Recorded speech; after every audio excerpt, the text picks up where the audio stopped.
Hello my friends, आप सुन रहे हैं हमारी स्टोरी वैम्पायर लव एपिसोड 10। कहानी का टाइटल है आहान ने की अपनी हदें पार। तो चलिए कहानी को आगे बढ़ाते हैं।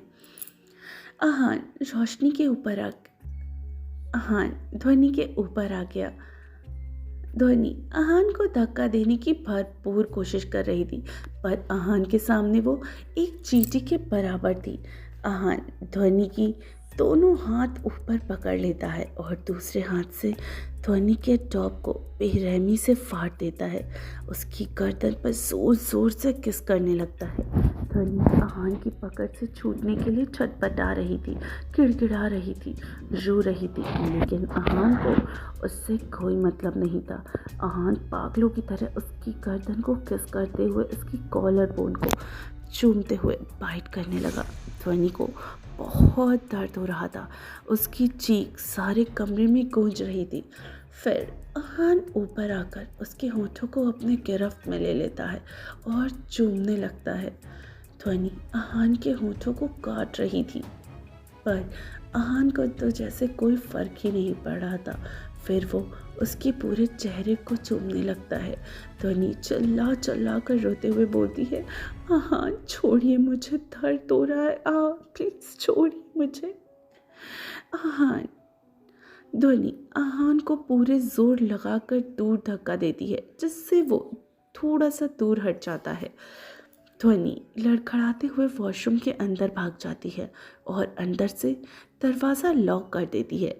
ध्वनि अंदर से रोते हुए शावर ऑन करके उसके नीचे बैठ जाती है। आहान गुस्से में वॉशरूम के दरवाजे को जोर से पीटते हुए बोलता है, ध्वनि दरवाज़ा खोलो, अगर मैं अंदर आ गया तो बहुत बुरा होगा। Open the door, open the door. ध्वनि दरवाज़ा खोलो, I said open the door. ध्वनि शॉवर के नीचे बैठी हो रही होती है। उसके पूरे शरीर भीग चुका होता है। वो रोते हुए बोलती है, मैं नहीं खोलूंगी, तुम हैवान हो हैवान। ध्वनि इतना ही बोलती है कि तभी दरवाज़ा पूरी तरीके से टूटकर पिघल जाता है। ध्वनि डर और हैरानी से उस तरफ देखने लगती है। आहान गुस्से में उसको देख रहा होता है और उसकी तरफ बढ़ने लगता है। ध्वनि खड़ी हो जाती है और पीछे जाते हुए जो जो सामान उसके हाथ में आ रहा होता है वो सब आहान के ऊपर फेंकने लगती है, पर आहान उससे बचते हुए आगे बढ़ रहा था। ध्वनि पीछे होते हुए लड़खड़ाती आवाज़ में बोलती है, देखो देखो, मुझसे दूर रहो, मेरे पास मत आना, मैं मार दूंगी तुम्हें। ध्वनि पीछे होते हुए वॉल से लग जाती है। आहान उसके दोनों तरफ अपने हाथ रखकर उसको लॉक कर देता है और डेविल स्माइल के साथ बोलता है, तुम मुझे मारोगी? ठीक है, तो मारो मुझे, तुम्हारे सामने ही हूँ, मारो मुझे। याद रखना, अगर तुम मुझे मार नहीं सकती हो तो कभी यहाँ से निकल नहीं पाओगी। ध्वनि रोते हुए आहान के सीने पर मारने लगती है, लेकिन आहान के ऊपर तो कोई असर ही नहीं पड़ रहा था। आहान ध्वनि के दोनों हाथ पकड़कर दीवार से लगा देता है और उसके होठों पर पैशनेटली किस करने लगता है। ध्वनि की आंखों में आंसू रुकने के नाम ही नहीं ले रहे थे। ध्वनि विरोध नहीं कर रही थी, क्योंकि वो पूरी तरीके से थक चुकी होती है। वहीं दूसरी तरफ अनिका अपनी आंखें बंद करके कुछ बुदबुदा रही होती है। तभी करण ने उसके कंधे पर हाथ रखकर उसे पकड़ते हुए झटके से अपनी तरफ घुमाता है। अनिका हड़बड़ा जाती है। अनिका करण से, भाई आप यहाँ क्या कर रहे हैं? करण गुस्से में बोलता है, ये क्या कर रही है तू? तुझे पता है ना, अगर भाई को पता चला तो क्या होगा? अनिका बोलती है, जानती हूँ भाई, पर क्या हम हाथ पे हाथ धरे बैठ सकते हैं? भाई को अपनी मनमानी करने दें। आपको पता भी है ध्वनि जी कितनी तकलीफ में है। और आप ही बताइए भाई, वैम्पायर किंग एक लड़की को टॉर्चर करना क्या शोभा देता है? करण उसको समझाते हुए बोलता है, अनु अनु, मैं सब जानता हूँ। हाँ, जो कर रहा है वो गलत है, पर हम उनके अगेंस्ट भी तो नहीं जा सकते हैं ना, सही समय आने पर। अनिका करण की बात को टोकते हुए बोलती है, आप तो रहने ही दीजिए भाई, जब तक सही वक्त आएगा तब तक ध्वनि जी जिंदा ही नहीं बचेंगी। करण बोलता है, देख तू कुछ भी ऐसा वैसा मत कर जिससे आहान गुस्सा हो जाए। अनिका सख्ती से बोलती है, अब कुछ नहीं हो सकता भाई, मैंने माँ को संदेशा भेज दिया है।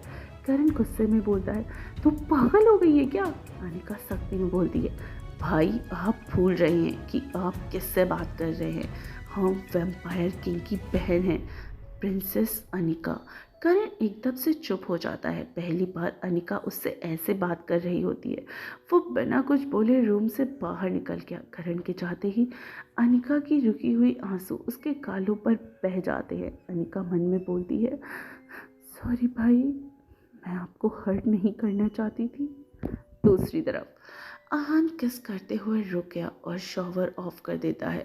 ध्वनि की हालत खराब हो गई थी, उसका कोरा चेहरा सांस लेने की वजह से पूरी तरीके से लाल हो गया था।